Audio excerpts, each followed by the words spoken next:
제가 양해를 하나 좀 구해드릴 게 있는데요. 어제 밥을 먹다가 옆에 있는 혀를 깨물었습니다. 그래서 되게 웃긴 일이죠, 그죠? 자기 안에 혀도 깨물게 되는데 혀를 깨물었어요. 근데 이게 되게 아파요, 사실은. 그래서 제가 지금 말을 할 때, 저희가 말할 때 모르지만 이 혀가 움직이잖아요. 그래서 이게 자꾸 닿는데 되게 아파요. 그래서 제가 의식적으로 지금 그 말을 되게 조심스럽게, 근데 제가 혀가 어떻게 움직이는지 모르니까 오늘 제가 말하다 막 그 발음이 좀 새일 것 같거든요. 그러니까 왜 저러나 그러지 마시고 혀를 깨물어 가지고 저러는구나 이렇게 심퍼테릭하게 잘 들어주시기를 바랍니다. 네, 마가복음 3장 7절로부터 19절입니다. 혀를 깨물어도 성경 공부는 해야 되니까. 마가복음 3장 7절에서 19절.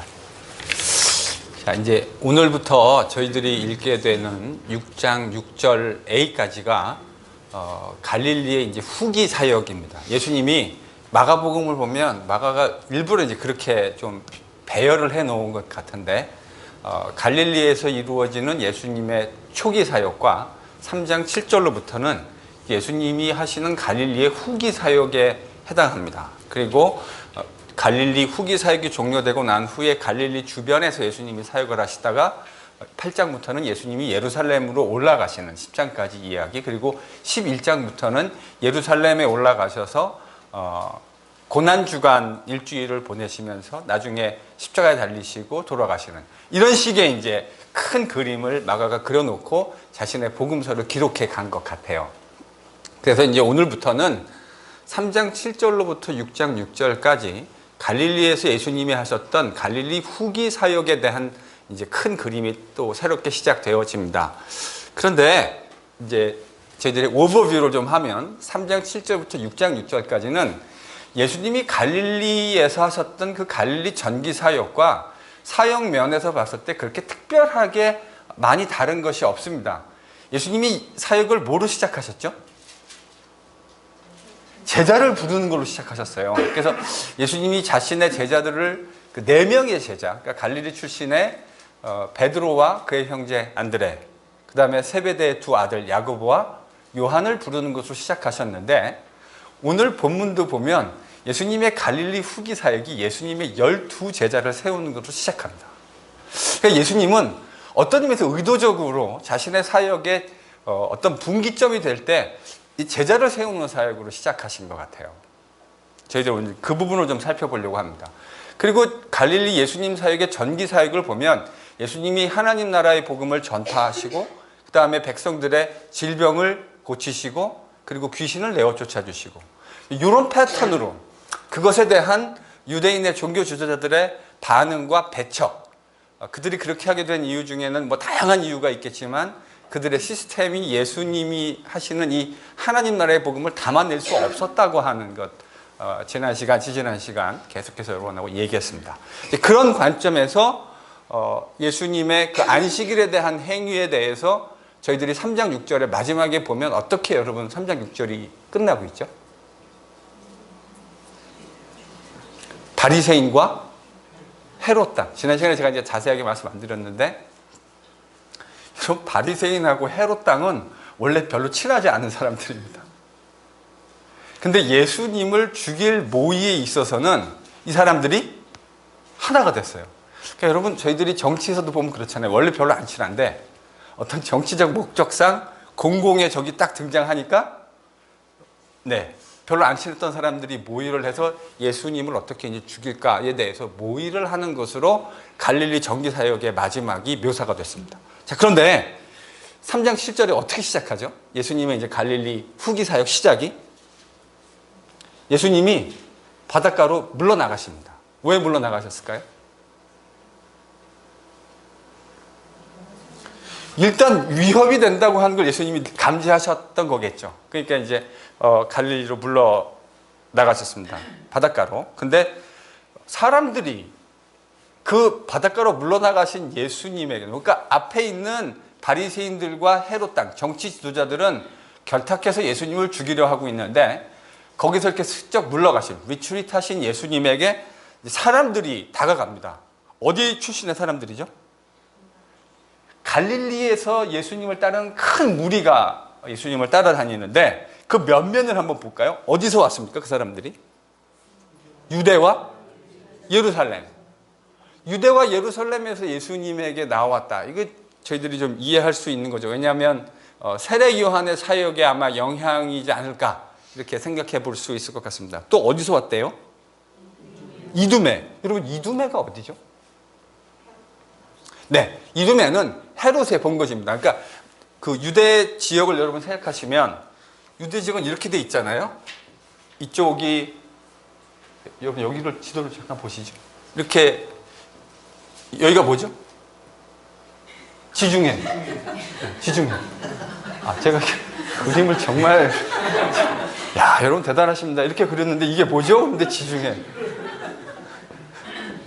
이렇게 지금 유대 땅, 제가 아주 되게 그냥 간단하게 그렸는데 이게 이제 갈릴리고 갈릴리부터 시작해서 밑에 내려가면 사해가 되어지죠. 이게 이제 유대 땅에 대한 큰 그림 아닙니까? 유대 땅은 남쪽 지역에 유다 지파 자체가 남쪽 지역에 위치해 있었습니다. 그렇죠? 그래서 그 유다 밑에 있는 이 지역이 이제 이두메입니다. 이두메는 헤롯의 본거지였습니다. 그래서 헤롯 대왕과 헤롯의 아들들 안티파스, 빌립 이런 사람들이 다 이두메 출신입니다. 근데 거기서도 지금 예수님께 나와왔다는 거예요. 또요? 요단강 건너편. 그러니까 이쪽 지역을 말하는 거죠. 그러니까 유대, 그다음에 이두메, 요단 동편. 그러니까 이거는 지금 어디를 말하는 거죠? 여러분 요단 동편이라고 말했을 때 아마도 이 지역, 지금 마가가 얘기하는 것에서 이 동편은 베레아를 이야기하는 것 같습니다. 베레아라고 들어보셨죠? 네, 베레아를 아마 언급하고 있는 것 같아요. 그리고 또 어디 있대요? 두로와 시도는 어디죠? 갈릴리의 북서쪽에 있습니다. 그렇죠? 갈릴리 북서쪽. 그러니까 유대 땅으로 치면 아마 한 이 정도가 이제 유대 땅에 대한 큰 바운더리일 텐데 유대 땅 밑에 그다음에 갈릴리 동편, 베레아 지역 그리고 갈릴리의 북서쪽. 그러니까 여러분 이 정도 이야기면 이렇게 얘기하면 될 것 같아요. 온 이스라엘과 유대가 다 예수님께 나왔다. 그러니까 아마도 지금 마가는 이런 지형의 이름을 통해서 유다 지역, 이스라엘 전 지역이 예수님께 나와왔다라고 하는 이야기를 이야기하고 있는 것 같습니다. 사실 예수님에게 많은 사람들이 이런 식으로 반응했다고 하는 건 마가복음 전개, 스토리 전개에 있어서 전혀 사실은 이상한 일이 아닙니다. 이미 예수님의 사역이 갈릴리, 가버나움에서 시작되어지고 난 후부터 사람들이 예수님에게 대해서 상당히 열광적으로 반응했다고 하는 것 저희들이 기억하고 있지 않습니까? 그렇죠? 그래서 집안에 모였는데 사람들이 너무 많이 요즘으로 말하자면 메어 터진 거죠. 그래서 중풍병자를 친구로 가지고 있던 사람들이 자기의 친구를 위에 지붕을 뜯어가지고 내릴 만큼. 그러니까 이제 그런 열광적인 반응들이 있었는데 지금 그런 반응보다 훨씬 더 큰 반응. 전 유대 지역의 모든 사람들이 예수님께 반응하고 있다. 이제 마가가 이렇게 이야기하고 있는 겁니다. 그래서 얼마나 많이 왔냐면 무리가 예수님을 하도 외웠다니까 이거를 구절을 보면 피하기 위해서 예수님이 뭐를 부탁하셨어요? 제자들에게? 배를 하나 좀 준비해라. 배를 하나 준비해라. 아마도 여기서 이제 배 준비해라는 말은 이런 말일 것 같습니다. 예수님이 제자들 중에 어부 출신들이 많잖아요. 그러니까 더더군다나 이 지역은 예수님의 제자들의 지금 여러분 어디죠? 안방이잖아요. 안방. 그러니까 어부들 중에 배를 어레인지 할 수 있는 사람들이 많이 있었겠죠. 그래서 아마도 이렇게 해가지고 어쩌면 제자들이 실제로 자기들의 소유로 가지고 있었던 배였는지도 모르겠습니다. 그래서 배를 하나 준비해서 예수님이 지금 그 배에 이제 타시려고 하는 거잖아요. 그럼 예수님이 배를 준비하라고 하신 목적은 뭡니까?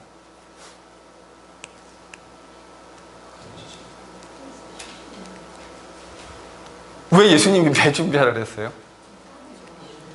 여러분 그 답이 10절에 있어요. 10절을 보세요. 네, 10절을 같이 다시 읽습니다. 시작.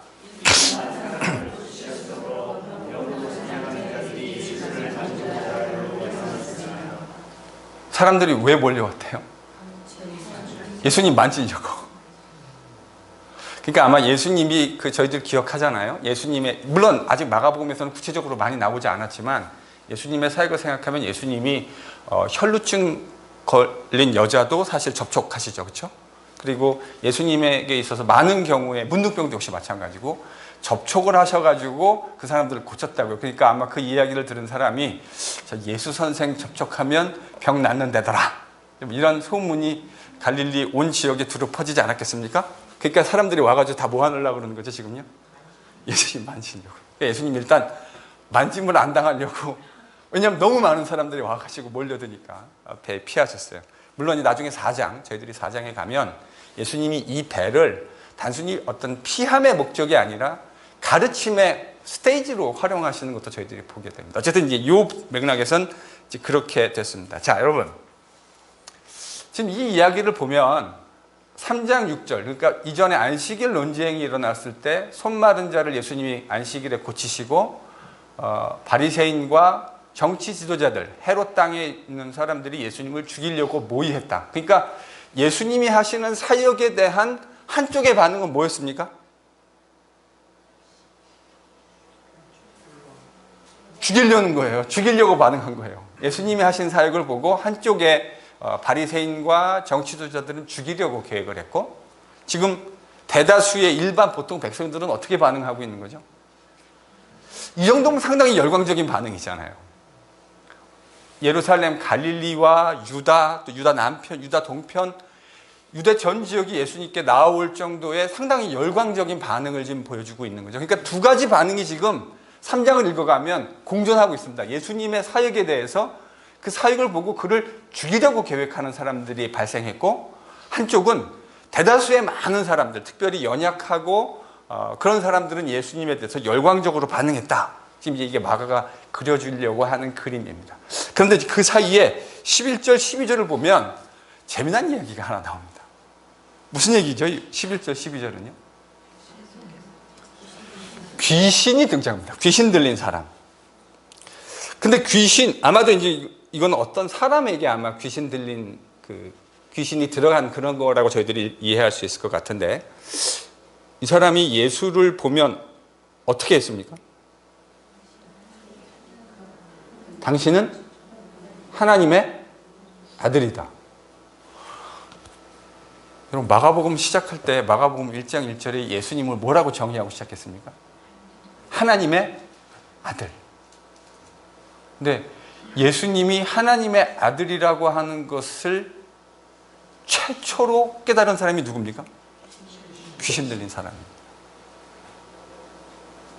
아직 제자들도 예수님이 하나님의 아들인 걸 몰라요. 근데 지금 하나님의 아들인 걸 아는 사람이 나왔는데 이제 귀신 들린 사람입니다. 귀신 들린 사람이 예수님의 정체를 알아차리죠. 저희들이 마가복음 시작할 때 1장 1절에서 예수님을 하나님의 아들이라고, 그리고 그 하나님의 아들에 대한 것이 복음이다, 그것을 아는 게 복음이다, 이렇게 이제 마가가 시작하고 마가복음을 전개해 갔는데, 마가복음 1장 11절을 보면 하나님의 목소리가 들리잖아요. 여러분, 마가복음 1장 11절 한번 보십시오.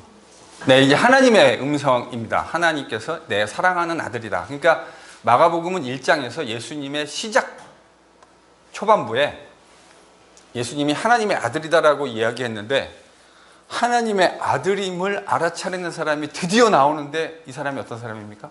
귀신 들린 사람. 여러분이 마가복음을 한 번 정도는 읽으셨을, 적어도 한 번 이상은 읽으셨지 않을까요? 네, 이렇게까지 얘기하는데 아직도 안 읽으셨다 그러면, 여러분 한 번이라도 여러분이 마가복음을 읽어보시면, 마가가 지금 처음 시작에 예수님의 정체를 얘기하고 시작하잖아요. 예수님이 하나님의 아들이다. 근데 마가복음에요, 예수님이 하나님의 아들이다라고 이야기하는 사람이 한 명 딱 한 명 나옵니다. 누구죠? 네, 이거 말고요. 그러니까 예수님이 하나님의 아들이다라고 고백하는 사람이 딱 한 명 있어요. 마가복음에는요. 베드로. 제가 그 답이요, 완전히 틀린 답이라고 하긴 어렵습니다. 근데 그 답은 마태복음 16장 버전이에요. 마태복음 16장에는 어떻게 되냐면 주는 그리스도시요 살아계신 하나님의 아들이십니다. 이렇게 돼 있어요. 마태복음. 근데 제가 이제 여러분에게 뭐라고 말씀드렸냐면 마가복음을 자꾸 마태복음하고 섞어가지고 읽지 말고 마가는 좀 마가로 좀 읽자고. 그럼 마가복음에는 8장에 그 얘기가 나오는데 거기는 뭐라고 되어 있는지 아십니까 혹시? 네. 고민하실 필요 없죠. 모르시면 찾으시면 네, 열어보시고 읽어보시면 되죠. 8장 20 몇 절이죠? 7절이든가요? 그쯤 어간일 텐데.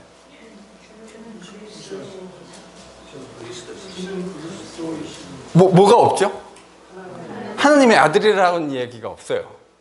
근데 이제 그거와 관련된 이야기는 이제 한 몇 개월 후에 8장을 읽어갈 때 얘기하겠습니다.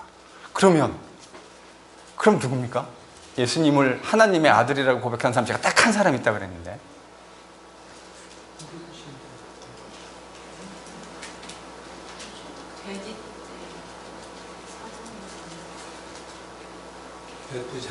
백부장입니다. 예수님의 처형 장면에서 이방인이었을, 저희들 추정하는 건데 이방인이었을 백부장이 이는 정녕 하나님의 아들이도다 이렇게 고백합니다. 그러니까요 예수님을 하나님의 아들이라고 처음에 딱 그 못을 딱 박아놓고 시작했잖아요. 마가복음이요. 근데 전체를 쫙 흘러가면서 예수님이 하나님의 아들이라고 하는 것을 명확하게 인식한 사람이 안 나와요. 근데 마가복음이 거의 종결되는 마지막 시점에 예수님이 하나님의 아들인 것을 깨닫는 사람이 나오는데 아주 아이러니컬하게도 그 사람은 로마의 백부장이었고요. 그러니까 예수님을 처형하는 그 로마의 군대의 초급장교잖아요. 백부장이면 초급장교인데 이 사람이 예수님이 하나님의 아들이라는 사실을 고백하는 것으로 마가복음이 이제 거의 종료가 됩니다. 요 이야기와 관련된 함의는 또 15장 넘어가면서 여러분하고 또 하겠습니다. 그건 아마 올해 안에 하기는 좀 어렵지 않을까. 네, 올해 안에. 여하간 예수님이 하나님의 아들이라는 것을 처음으로 알아차린 사람이 등장하는데 그 사람은 제가 신학대학원에서 이 퀴즈를 냈어요. 예수님이 마가복음에서 하나님의 아들인 것을 알아차린 사람이 누구냐. 그랬더니 이제 한 사람 나온다 그랬더니 성경을 좀 열심히 읽은 전도사님들이 몇 명 있더라고요. 선생님 아닙니다. 거기 보면 중간에 귀신 들린 사람도 예수님을 알아봅니다. 그래서 제가 뭐라고 대답했을까요? 그거는 사람이 알아본 건 아니잖아요. 정확하게 얘기하면 물론 귀신 들린 사람이긴 하지만 그는 귀신이 가지고 있는 능력으로 예수님의 정체를 알아본 거지 일반 사람이 알아본 건 아니잖아요. 제 말이 맞죠? 네. 또 어쨌든 예수님의 정체에 대해서 지금 알아차리는 사람이 하필 귀신 들린 사람인데 근데 예수님이 자기의 정체를 알아차린 사람에게 지금 귀신에게 뭐라고 얘기합니까? 말하지 말아라. 여러분 지금 분위기가 이렇게 흘러오고 있잖아요. 이 마가복음의 스토리 3장을 읽어오면 느낌이 이래요. 예수님의 사역이 발생했는데 그것에 대해서 유대인의 종교 지도자들 내지는 정치 지도자들은 무슨 이유에선가 자신들의 그 시스템에서 예수님이 방해가 된다고 생각해서 예수님을 제거하려는 그 반응을 보였습니다. 그런데 많은 사람들은 예수님에 대해서 열광적인 반응을 보였죠. 그래서 온 유대와 뭐 갈릴리 저쪽 유대 남쪽 그다음에 이두메 지역과 저쪽 베레아 지역까지 그리고 갈릴리 북쪽 쪽에 있는 두로와 시돈까지 다 예수님께 나와왔다고. 그리고 귀신도 예수님이 하나님의 아들인 것을 알아보는 이런 스토리가 전개되고 있어요. 그런데 예수님이 자신에 대해서 반대하는 사람에게는 멀리 물러다 나셨다가 여러분 사람이라는 게 자기를 막 열광적으로 지지해주고 그러면 기분이 나쁘진 않잖아요. 그러지 않을까요? 자기를 막 지지해주고 열광적으로 반응해주는데 그거 싫은 사람이 누가 있겠습니까? 근데 지금 3장 12절에서 발견되는 예수님의 모습은 자신에 대해서 열광적인 사람에 대해서 어떤 느낌으로 여러분 비춰지세요? 예수님의 모습이? 저는 어떻게 보이십니까? And I don't care. 여러분 이런 느낌 아니에요? 예수님이 자기에게 막 열광적인 사람한테, 예수님은 사실은 이게 인간이 가지고 있는 연약함과 죄성이죠. 사람 다 똑같습니다. 자기를 힘들게 하는 사람은 안 좋아하게 돼 있는 거고, 자기를 열광적으로 좋아해 주는 사람한테 당연히 좋아하게 돼 있는데, 예수님이 지금요 약간의 거리를 두는 듯한 느낌을 받습니다. 그리고 나서 마가복음 3장 13절이 어떻게 시작하는지 여러분 보십시오. 저는 그렇게 읽어야 3장이 재밌다고 생각해요. 3장 13절 어떻게 시작합니까?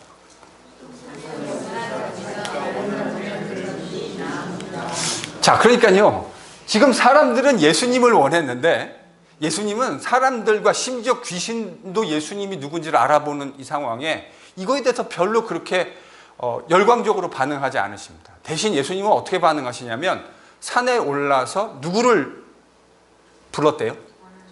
자기가 원하는 사람. 자기가 원하는 사람을 부르셨다. 이렇게 이제 마가. 그러니까 예수님은 사람들이 자기에게 어떻게 반응해 주느냐에 별로 그렇게 크게 유동하지 않으셨어요. 그리고 나서 이런 거죠. 예수님은 예수님의 온 페이스가 있어요. 지금 사람들이 어떻게 해주느냐에 대해서 별로 그렇게 요동하지 않아요. 그리고 나서 자기가 원했던 대로 누굴 딱 불러요? 자기가 원하는 사람. 근데 원하는 사람들이 누굽니까? 12명입니다. 사실은 제가 여러분에게 말씀드렸듯이 예수님이 지금 제자를 처음 부르시는 얘기가 아니잖아요. 마가복음 1장 시작부터 예수님은 제자를 부르셔가지고 이 하나님 나라 운동을 시작하셨다고요. 그런데 갈릴리 사역, 이제 예수님의 사역이 어느 정도 초창기 사역이 끝나고 이제 후기로, 갈릴리에서 후기로 접어드는데, 예수님이 사람들이 뭐라고, 심지어 자기를 죽이려고 하는 사람들이 있는 것, 또 자기에게 열광하는 사람들이 있는 것 별로 컨선하지 않으시고, 예수님은 자기 페이스대로 지금 사람들을 딱 불렀습니다. 그 사람들이 몇 명입니까? 12명. 자, 그래서 13절부터 19절까지는 예수님이 자기가 원하시는 12명의 제자들 부르는 이야기인데, 14절, 15절은 제자를 부르신 이유를 설명하고 있습니다. 그렇죠? 그리고 16절부터 19절까지는 제자들의 리스트가, 12명의 리스트가 등장합니다. 자, 그러면 14절, 15절에 제자를 부르신 이유에 대한 이야기는 제가 좀 순서를 바꿔서 나중에 좀 하려고 하고, 제자들 리스트가 등장하는데 이 12명의 이름 저희들에게 매우 친숙한 사람들의 이름입니다. 그렇죠? 몇 절을 할애해가지고 지금 이 제자들 12명을 서술하고 있습니까? 마가가? 몇 절을 할애하고 있죠? 4절입니다. 그렇죠. 4절. 16, 17, 18, 19. 4절입니다. 그 4절에 지금 몇 명이 들어가 있어요? 12명. 자, 그럼 여러분이 이 리스트를 보면서 마가가 지금 이렇게 제자들의 리스트를 썼을 때 이 리스트에서 좀 눈에 이렇게 탁 띄는 것 좀 얘기해 보실까요? 뭐가 눈에 이렇게 탁 들어오십니까? 어떤 부분이 이렇게 두드러지죠?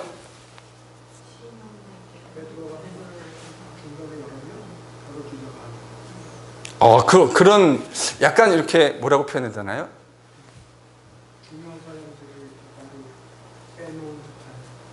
그런 느낌을 받으셨대요, 김무철 집사님. 또 다른 느낌 받으신 분들.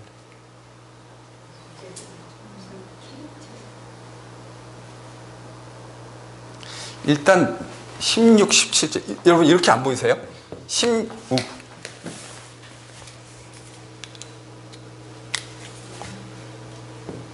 16, 17절에 몇 명의 이름이 등장하죠? 3명입니다. 네. 18, 19절은요? 9명. 자, 그러면 마가가 이걸 배열해 놨을 때 16, 17, 8명이에요? 네, 18, 19절에 이제 9명 이렇게 돼 있습니다. 16, 17절에 3명. 그러니까 2절에 3명, 2절에 9명. 여기는 그냥 퉁쳐가지고 한 대 쫙 설명하고, 여기는 조금 약간 공을 들였다는 느낌이 좀 들지 않으세요?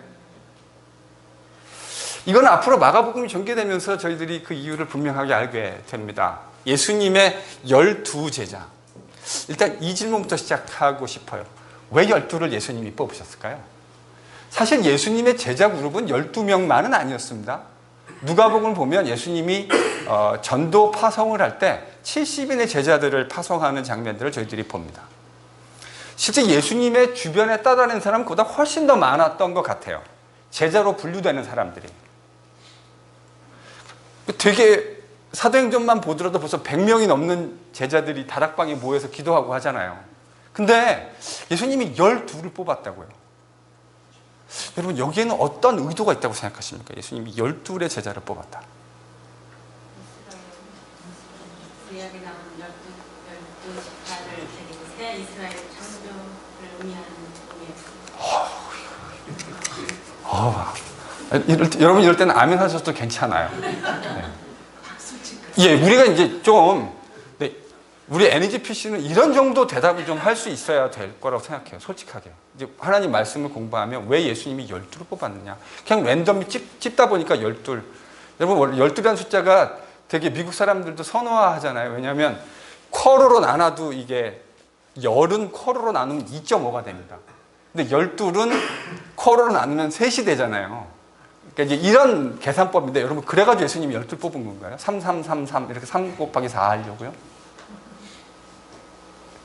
아닙니다. 예수님이 12를 뽑은 것은 신약의 큰 그림으로 얘기하면 예수님이 진짜 이스라엘이십니다. 참 이스라엘. 아브라함의 유일한 후손, 아브라함의 딱 한 명인 후손. 근데 그를 통해서 새롭게 만들어지는 새로운 언약 백성.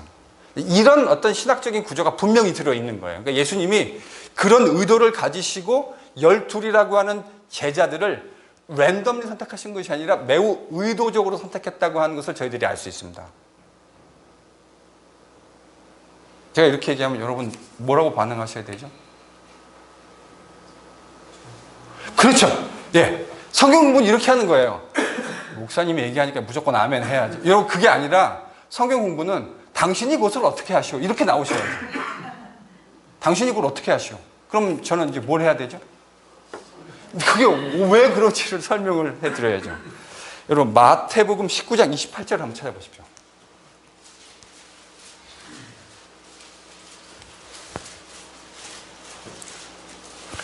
질문하는 것은 절대 잘못된 것이 아닙니다. 저는 오히려 질문을 안 하는 게 더 프러스트레이트예요. 질문 안 한다는 건 어떻게 이해하면 관심이 없다는 말이거든요.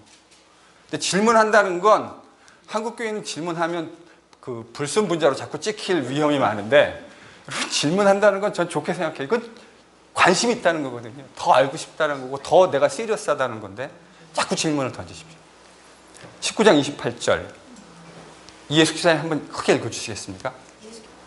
그러니까 예수님이 이 12를 뽑았다는 건 우연이 아니라 자신을 통해서 인자가 영광을 얻을 때, 즉 아까 홍 집사님 말씀하셨던 대로 하나님의 새로운 창조가 일어나서 하나님의 새로운 언약 백성이 예수님을 중심으로 새롭게 구성되어질 때, 그 구성되어지는 그 새로운 언약 공동체에서 누가 매우 중요한 역할을 하게 되는 거예요?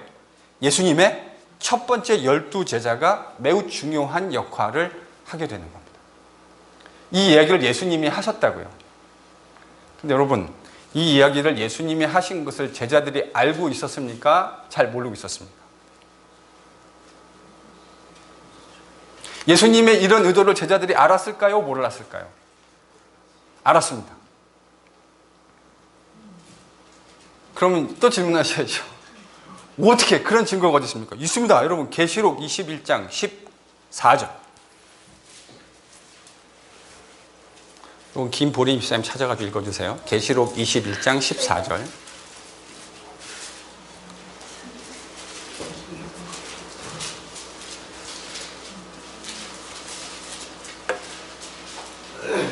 계시록 21장 14절. 크게 있습니다. 참고로 이 계시록은 누가 기록했습니까? 김 집사님?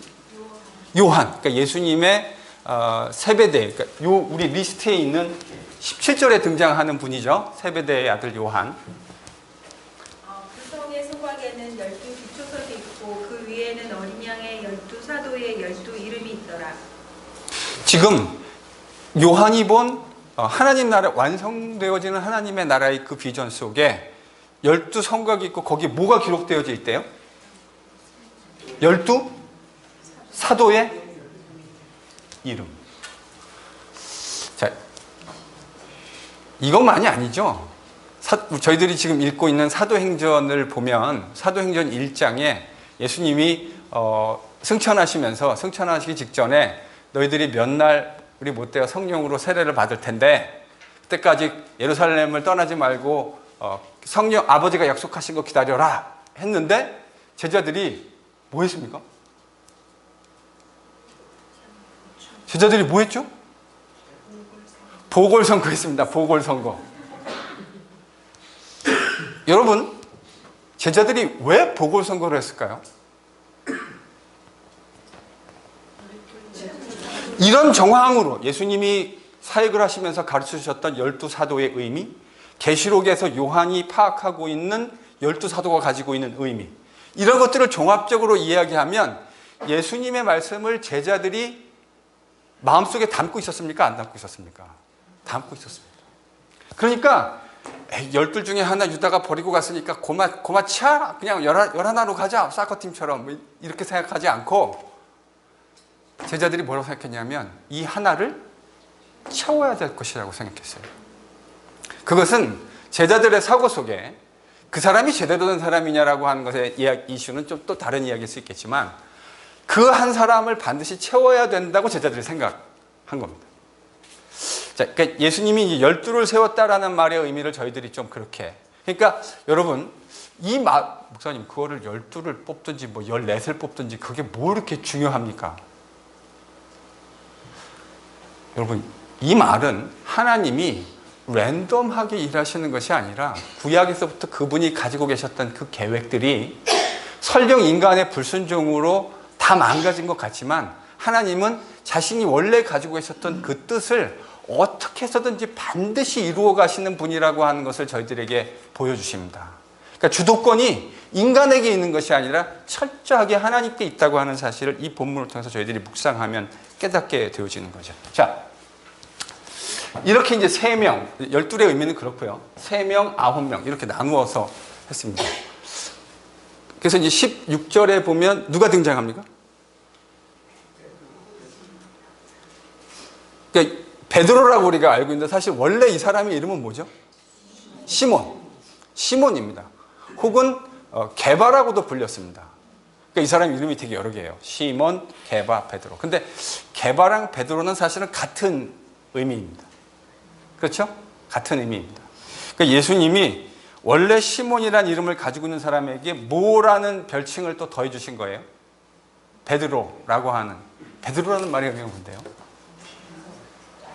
네? 반석. rock. 그러니까 이거는 아마 예수님께서 베드로를 부르셨을 때 베드로가 이제 예수님이 승천하시고 그러니까 십자가의 부활과 죽음과 부활 이후에 승천하시고 이 땅에 하나님 나라가 임함으로 생겨난 것이 교회인데 그 교회에 있어서 베드로가 차지할 중추적인 역할을 아마 염두에 두시고 이렇게 이름을 져주실 것 같아요. 예수님의 마음속에 벌써 베드로가 해야 할 역할들을 생각하신 거죠. 그 다음에 17절에는 그러니까 형제가 지금 패키지로 등장하죠. 세베대의 아들 야고보와 야고보의 형제 요한.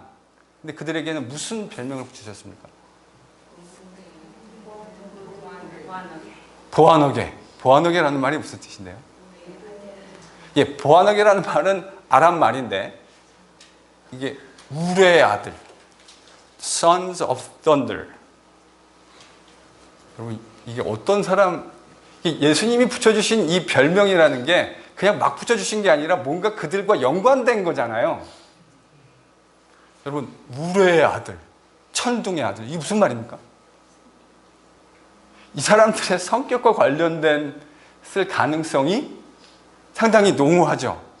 그러면 또 질문하셔야죠. 뭐라고 그렇게 생각하는 이유가 뭡니까? 그럼 여러분이 한번 대답해 보십시오. 저는 당연히 있죠. 제가 생각하는 답이 당연히 있는데 왜 예수님이 이 사람들을 우레의 아들, The Sons of Thunder 이렇게 부르셨을까요? 에피소드가 몇 개 있잖아요. 한번 생각해 보세요.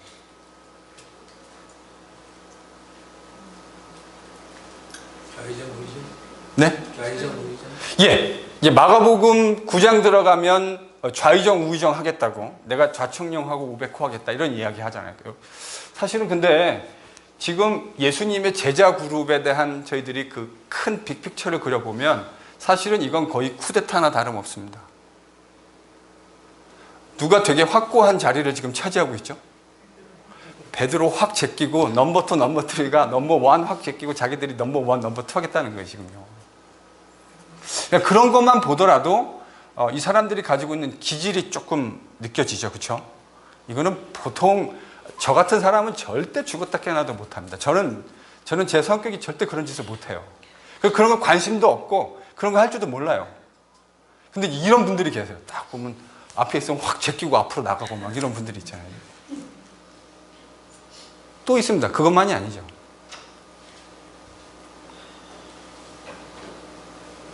정말 맛있습니다. 무슨 사건이 딱 떠오르십니까?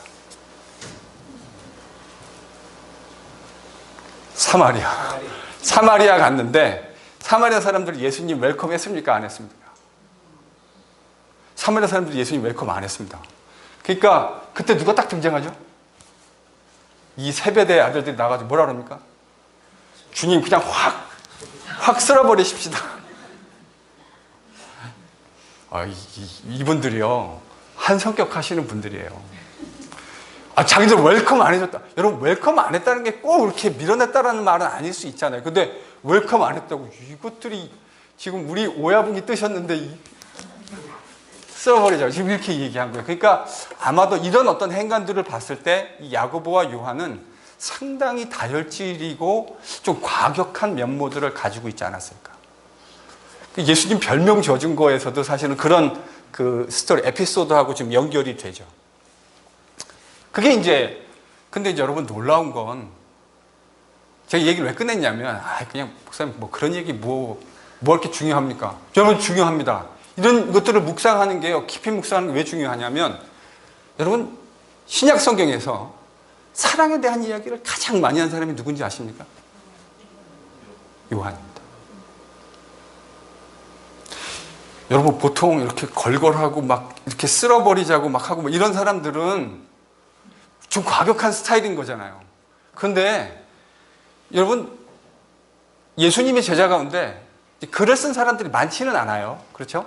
근데 그 글을 쓴 사람 중에 그의 글에서 편지에서 사랑에 대해서 제일 얘기 많이 한 사람이 요한입니다. 저는 이 사실을 묵상하면서 사람이 안 변한다고 얘기하잖아요. 물론 저희들이 경험적으로 사람 쉽게 변하지 않는 거 잘 압니다. 근데 저는 뭐는 믿냐면 여러분 복음이 정말 예수의 참된 대자가 되고 복음이 들어가면 그 사람은 틀림없이 변하게 되어져 있습니다.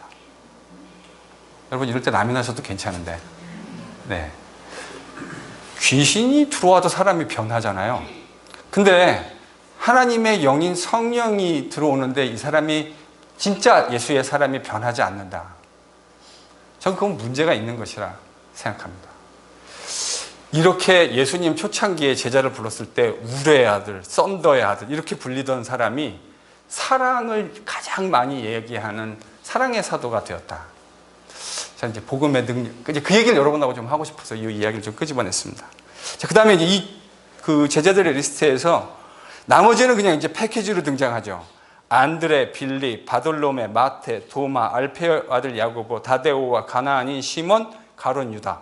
이렇게 이제 9명이 등장하는데 18절, 19절에 등장하는 이 9명의 리스트는 그냥 휙 넘어갈 수 있을 것 같은데 여기도 특징이 좀 있어요. 무슨 특징이 있냐면 그냥 이름이 나오다가 뭐가 또 붙은 사람들이 있죠. 알페오의 아들 야고보. 이건 왜 붙였을까요? 네. 너무 심오한 걸 자꾸 많이 기대하지는 마세요. 성경 공부니까 제가 설교에서 얘기할 땐 이런 얘기 안 합니다. 야고보가 있는데 야고보가 둘 있잖아요. 그럼 교회도 여러분 그런 거 있잖아요. 김미숙 씨가 교회 둘 있으면 김미숙 A, 김미숙 B 이렇게 하잖아요. 야고보가 지금 둘이라 그래서 세베대의 아들 야고보가 있고 알페오의 아들 야고보. 그러니까 예수님 이제 그렇게 구분해 주셨겠죠. 그 다음에요. 또 눈에 띄는 사람은요? 가나안 시몬. 이 사람은 또 왜 이렇게 했을까요? 네, 시몬이란 이름이 원래 베드로의 이름이에요. 그러니까 베드로라고 하는 시몬 혹은 게바라고 불리는 시몬과 가나안 출신 가나안 출신 시몬 이 둘을 구분하기 위해서. 근데 이 가나나라는 말의 의미가 무슨 의미냐면 이 사람의 출신 성분을 언급하고 있는 것입니다. 가나나라는 말의 의미가 열심당원을 의미하는 겁니다. 열심당원. 그러니까 이 사람은 예수님의 제자 가운데 그 당시 좀 과격했던 사람들이죠. 이 열심당원이라고 하는 건 정치적인 힘에 의해서 하나님 나라를 이 땅 가운데 오려고 계획했던 사람들. 좀 폴리티컬 파리로 얘기하면 한국에서 무슨 당하고 조금 비슷한가요? 이게 노조 이런 거 막 강조하는 한국 정치 관심 없으시죠? 정의당. 네. 그런 거 똑같다는 말이 아니라 성향이 약간 좀 그럴 수 있다 이 얘기입니다.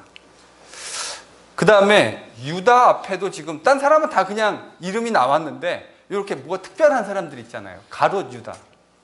가롯 유다라는 말은 이 유다가 가지고 있는 특성 때문에 그런데 그 가롯이라는 말의 의미가 원래는 이스케리엇이라는 말입니다. 이스케리엇은 두 개의 합성 말인데 이시, 그러니까 남자라고 하는, 지금 욕한 거 아닙니다. 이시라고 하는 게 남자라는 히브리어인데 이시케리엇, 캐리옷 사람, 그러니까 캐리옷 출신의 남자 유다 이런 말입니다.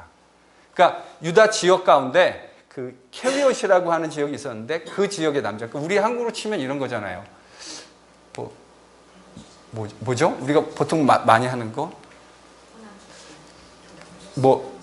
영남댁, 부산댁, 이렇게 그 사람의 출신 그 지역으로 이 사람을 구분하는 그 의미가 이렇게 들어있는 겁니다. 그래서 예수님의 제자 12를 이야기했습니다. 제가 여러분하고 얘기하고 싶은 건 이거예요. 예수님이 12를 세우신 이유가 뭐냐를 14절 15절에서 지금 이야기해주고 있는데 14절 15절 다시 한번 읽습니다. 예수님이 제자를 왜 12를 세우셨다고 이야기했습니까? 이유가 몇 가지죠? 네, 대답해 보시죠. 세 가지가 뭡니까? 함께 있고 전도하고 귀신을 내어 쫓는 권능도 주고 라고 대답하실 거라고 제가 생각했습니다. 세 가지라고 대답하셨는데 근데요 사실은 물론 그렇게 볼 수 없다라는 거 아닙니다. 그럴 가능성이 전혀 없다라는 건 아닌데 예수님이 12명의 제자를 세우신 이유를 그 3장 14절 15절을 원문으로 읽으면 이게 구조가 상당히 재밌어요. 예수님이 12를 세우셨다. 그 이유가 뭐냐를 14절 15절이 얘기하고 있는데 두 가지예요. 그러니까 영어로 하면 예수님이 지금 뭐라고 하셨냐면 appointed 12. 누가 영어로 한번 읽어보실래요? Jesus, He appointed 12.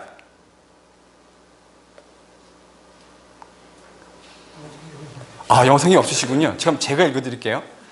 So that they would be with Him. And 그러니까 이렇게 돼 있죠 지금. So that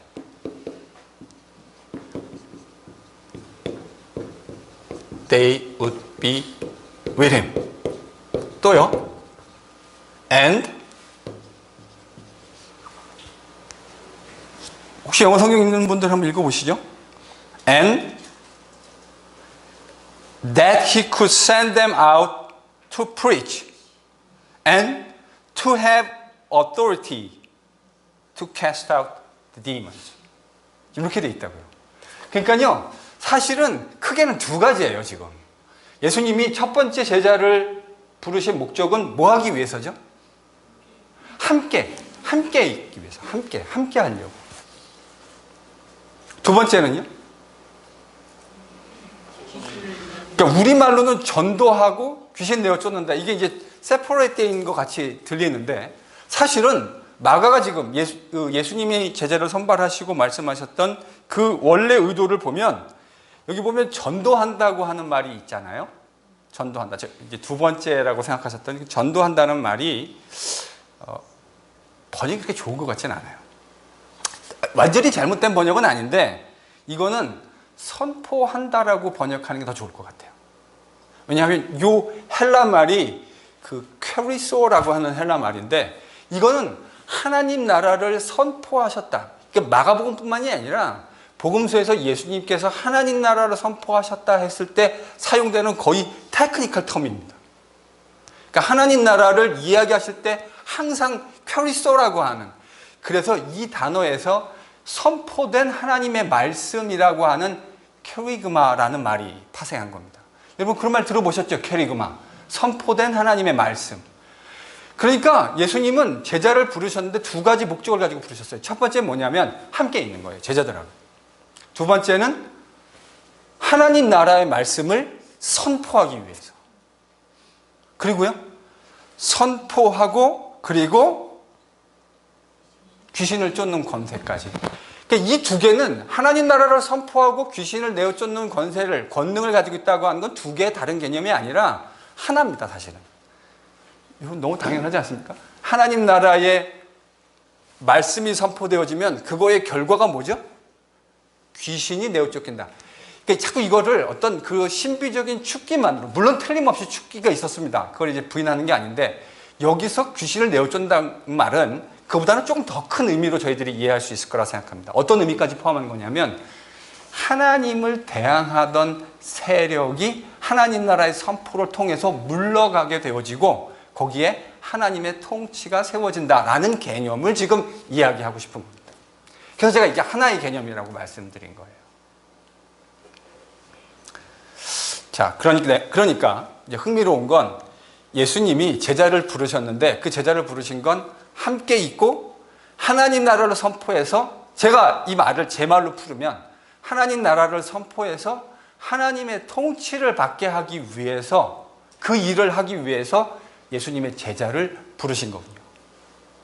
근데 여러분 가만히 생각해 보시면 하나님 나라를 선포하고 그 결과로 귀신이 내어 쫓기는 건 갈릴리 초기 사역에서 누구의 사역이었습니까? 예수님 당신의 사역이었잖아요.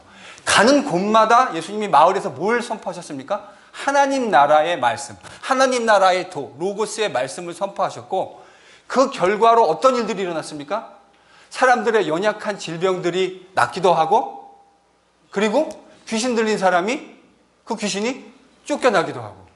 그러니까 예수님의 사역인데, 지금 예수님이 자신의 제자를 부르신 목적이, 그러니까 여러분 뭐라고 얘기할 수 있어요? 자기의 사역을 이어서 예수님이 하시는 일들을 제자가 할 수 있도록 하기 위해서 예수님이 제자를 부르셨다. 여러분 이렇게 이해할 수 있겠군요. 제가 예수님의 하나님 나라 운동이 제자 운동과 다른 것이 아니다라고 초반부에 말씀드렸습니다. 그렇죠? 예수님이 처음 그의 사역의 시작이 제자를 부르시는 거였다고요. 예수님이 갈릴리 후기 사역에서도 12제자를 세우는 것으로 주변의 사람들이 자기에게 얼마나 열광하는지 예수님은 지금 그거 크게 관심 없어요. 예수님은 산에 따로 딱 올라가가지고 그 열광하는 사람들을 다 집어던지고 자기가 누군지 알아차리고 그런 거 별 관심 없고, 지금 누구를 딱 선택하셨어요? 12. 왜요? 그들이 나중에 예수님이 떠나고 난 후에 예수님이 하시는 똑같은 사역을 감당해내기를 기대하셨기 때문에 예수님은 12를 부르신 거예요. 여러분, 이게 우리에게 무엇을 시사합니까? 예수님이 이 땅에 교회를 세우신 이유도 예수님이 이 땅에 계실 때 하셨던 사역을 그 제자들을 통해서, 그 사도들을 통해서 세워진 또 다른 제자들, 그들을 통해서 만들어진 또 다른 제자들. 여러분, 그래가지고 지금 얼마가 흘러왔습니까? 2000년. 2000년이 흘러왔다. 여러분이 사도행전을 묵상해 가시면, 이번 주에 묵상해 가시면 베드로가 하는 설교가 등장하잖아요. 근데 베드로는 그 설교에서 예수님이 어떻게 오실 거라고 생각했습니까? 금방. 예수님이 금방 오실 거라고 생각했어요. 근데 그게 지금 벌써 얼마가 지났죠? 2000년. 그래서 그 제자들에 의해서 그들의 그 캐리그마, 선포, 하나님 나라의 선포에 의해서 제자들이 또 만들어지고 또 만들어지고 또 만들어지고, 그래서 2000년이 흘러서 저희도 지금 예수님을 믿게 된 거 아닙니까? 시간은 지났지만 교회와 예수의 제자들이 해야 할 사역은 저는 똑같은 사역이라고 생각합니다. 자, 그러니까 교회는 어떤 사역을 해야 합니까? 예수님이 이 지상에 계셨을 때 하셨던 사역을 벤치마킹 해야 합니다. 그게 우리의 사역이어야 합니다. 제가 이 이야기를 이번 주일날도 할 거예요. 내일 새벽에도 할 겁니다. 다 다른 본문으로. 여러분, 그것이 어떻게 연결되어 있는지 여러분 눈으로 한번 확인해 보십시오. 예수님은 자기를 대신해서 자기가 떠났을 때 이 땅의 교회가, 하나님 나라가 임하고 교회가 세워질 건데 그 교회가 감당해야 할 일을 이 제자를 통해서 분명하게 보여주셨어요. 하나님 나라를 선포하고. 사실은요, 여기 큐리소라고 하는 이 선포하다라는 말이요, 이게 군사 용어입니다. 그레코로만 사회에서 이 큐리소라는 말이 어떤 의미의 군사 용어냐면 전령이 전쟁에서 그 승리의 소식을 선포하는 것, 이거를 큐리소라고 불렀다고요. 근데 예수님이 지금 자신이 전하는 하나님 나라의 복음을 큐리소라고, 무슨 의미입니까? 하나님 나라의 복음은 이 세상에 대한, 사탄의 통치 아래에 있는 세상에 대한 승리의 복음이에요. 예수님의 복음은 이게 이제 마가복음이 그려준 역설인데, 예수님은 십자가에서 죽습니다. 그레코로만 사회에서 가장 잔혹한 처형 틀에 의해서 죽임을 당하는데 실패잖아요. 근데 그게 실패가 아니고 이게 승리라고요. 예수님의 이 십자가의 처형이 이 그레코로만 사회, 또 유대 사회에서도 말할 것도 없고 실패하고 참패한 것으로 보이는데, 이게 승리라고 하는 이야기를 이 단어 하나를 통해서 저희들이 볼 수 있어요. 예수님이 그레코로만 사회에서 큐리소라고 하는 건 전령이 가서 그 승리의 소식을 선포하는 것. 여러분, 이렇게 나팔 불고 가서 우리가 전투에서 승리했다라는 이야기를 하는 것처럼 지금 그런 이야기입니다. 자, 정리를 좀 하죠. 예수님이 12제자를 부르셨는데 그 12제자를 두 가지 목적으로 부르셨습니다. 함께하고 그 승리의 하나님의 나라의 복음을 선포해서 귀신을 내어쫓는 하나님의 통치가 이 땅 가운데 임했다는 것을 제자들을 통해서 가르치고 선포하기 위해서 부르셨다고요. 제가 무슨 얘기를 하고 싶냐면, 여러분, 승리의 복음, 우리가 전하는 복음, 승리의 복음이죠. 여러분, 예수님의 복음은 승리의 복음입니다. 근데 예수님의 복음은 틀림없는 승리의 복음인데, 그 승리는 세상이 일반적으로 얘기하는 그런 승리가 아닙니다. 여기서 많은 기독교인들이 실수하는 것 같아요. 제가 지난번에 한번 말씀드린 것 같은데, 제가 대학 다닐 때 제가 상도동에 있었는데 그 상도동에서 유명한 사건이 하나 있었습니다. 예수 믿는 어떤 그 사람들이 상도동에 그 정승이 있거든요. 근데 어느 날 아침에 일어났는데 그 지역에 있는 정승의 목이 전기톱으로 잘려가지고, 그래서 이제 이거 가지고 그 주변에 있는 대학생들과 기독교인들, 또 교회, 또 예수 안 믿는 사람 사이에 아주 그 좀 격심한 논쟁이 있었어요. 여러분, 어떻게 생각하세요? 잘하는 겁니까? 예수 믿는 우상입니까? 우상. 여러분, 그렇게 생각하시면 한국에 있는 많은 사찰에 있는 대웅전에 들어가가지고 여러분, 그거는 기독교가 말하는 복음이 아니에요. 그건 근본적으로 기독교 복음을 오해한 거예요. 기독교 복음은 승리주의가 아닙니다. 기독교 복음은 주인이 세상의 방식으로 승리하지 않았다고 하는 것을 깨닫는 데서 시작되어지는 거예요. 예수님은 로마 제국을 그가 가지고 있는, 그의 표현대로 하면 내가 12영이나 되는 천사들을 부를 수 있다, 아버지가 그렇게 해줄 수 있다는 걸 너희들이 모르느냐, 이렇게 말씀하시잖아요. 그런 식으로 힘으로 압제해서 세상을 승리하는 것이 아닙니다. 예수님은 철저하게 죽고 하나님의 방법으로 부활하고 승리하셔서 섬김의 방법으로 세상을 이겨내시는 거예요.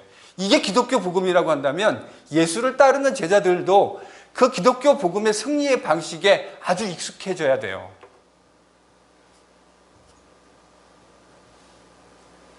승리의 방식이 뭔데요? 승리의 방식이 뭡니까? 낮아지고 죽고 때로는 그러니까요. 저는 이 묵상하면 목사는 항상 약자예요. 목사도 약자고 우리 성도들도 예수 믿는 사람도 약자여야 합니다. 세상 가운데 우리가 가지고 있는 권리를 다 주장하고 우리가 세상 사람, 그게 이 땅에 있는 시민으로서 잘못됐다라는 말은 아닙니다. 그러나 우리가 예수의 제자라고 한다면 예수께서 세상을 이기신 방식에 대해서 저희들이 좀 익숙해질 필요가 있어요. 그런데 우리는 예수님이 세상을 이기시는 방식에 대해서 제가 정직한 평가입니다. 저를 포함한 오늘날의 신자들은 그 방식에 되게 생경한 것 같아요. 절대 안 질려고 그러고 절대 손해보지 않으려고 하고 절대 어떤 일이 있어도 내가 결단코 손해볼 수 없지. 근데 여러분 복음은 때때로 우리에게 손해보는 걸 요구할 수 있어요.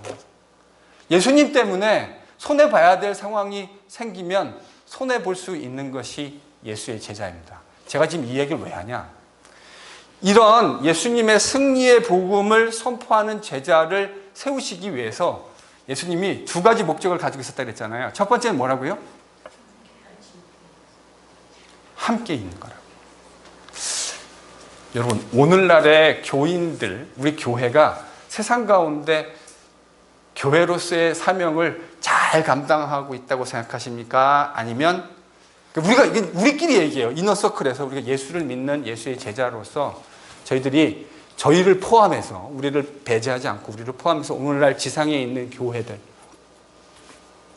뭐 멀리 가지 말고 그냥 한국 교회, 또 이민 교회, 미국에 있는 이민 교회를 생각하면 저희들이 예수님의 제자로서의 사명, 이런 사명들을 잘 감당하고 있다고 생각하십니까? 아니면 부족한 부분이 많다고 생각하십니까? 어떻게 생각하세요? 부족한 부분이 많다고 생각하지 않으십니까? 저는 부족한 부분이 많다는 생각을 하는데요. 정직하게. 다른 사람뿐만 아니라 제 자신을 봐도 참 부족한 부분이 많구나 하는 생각을 하게 됩니다. 여러분, 예수님이 원하시는 좋은 제자가 되려면 우리는 자꾸 두 번째만 생각하잖아요. 이 본문을 읽을 때 우리들이 별로 대수롭지 않게 생각하고 있는 것이 사실 첫 번째예요. 예수님이 제자들을 뭐 하려고 부르셨다고요? 같이 있으시려. 같이 있으시려. 여러분, 이 원리가 얼마나 중요한 원리인지를 좀 제가 오늘 얘기하고 싶습니다. 예수님, 우리가 왜 이런 역할을 잘 감당하고 있지 못하냐면 제 판단, 제 생각은 이렇습니다. 우리가 예수님하고 보내는, 예수님과 함께하는 시간이 많지 않기 때문입니다. 예수님과 동행하는 제자로서의 삶이 빈약하기 때문에 예수님의 제자로서 세상 속에서 살아가는 삶의 모습도 빈약한 거라고 생각합니다.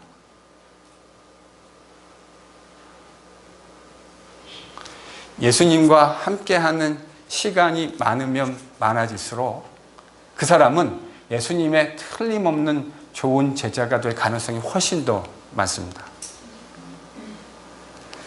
바쁘죠.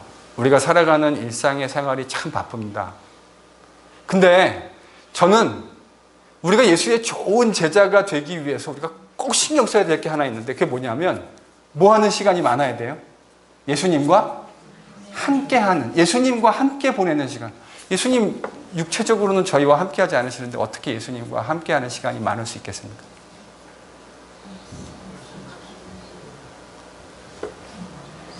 말씀과 기도를 통해 여러분 이 이야기를 얼마나 귀에 딱지가 않도록 이야기를 들으셨습니까?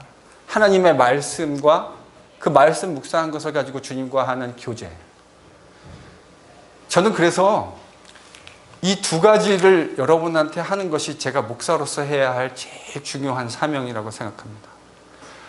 하나님과 함께, 예수님과 더불어 함께하는 교제의 시간이 빈약한 것이, 그 교제의 시간이 부족한 것이 결과로서 예수의 제자의 삶을 사는데 빈약함으로 드러납니다.